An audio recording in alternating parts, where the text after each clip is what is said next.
দাদা এক প্লেট মোমো দেবেন তো। হ্যাঁ, আরে ইয়ার আমার কালকে ইন্টারভিউ আছে রে। আরে হ্যাঁ হ্যাঁ, কি যে হবে বুঝতেই পারছি না, পাস করবো না ফেল করবো। ঠিক আছে, আমি তোকে কালকে পাস করে গেলে সবার আগে তোকেই ফোন করবো, ঠিক আছে? চল বাই, হ্যাঁ হ্যাঁ বাই বাই। এই ম্যাডাম।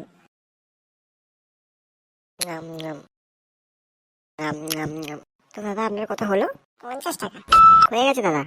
হ্যাঁ হ্যাঁ। দাদা এক প্লেট মোমো দেবেন তো। হ্যাঁ ম্যাডাম দিচ্ছি, দাঁড়ান। কিন্তু আপনার ম্যাডাম আজকে এরকম মনটা বিগড়ে আছে কেন? আপনার কি? আরে না না, আপনারা যে ইন্টারভিউ ছিল না, সেটাই জিজ্ঞেস করছি। কেমন গেল? হ্যাঁ ওই গেল ঠিকঠাকই। না না, মানে আপনি সিলেক্ট হয়েছেন কি হননি? না না হয়নি। ওরা এমন একটা প্রশ্ন করলো যে কি আর বলবো। কেন, কি এমন প্রশ্ন করলো? আরে দাদা, আমিই পারিনি তো আপনি কি করে পারবেন? আরে একবার বলে তো দেখুন। আরে ওই, হোয়াট ইজ মার্কেটিং? আরে ম্যাডাম, এত সহজ প্রশ্ন। The marketing is the action of business and promoting selling products and services, include marketing research and advertising. It's called marketing.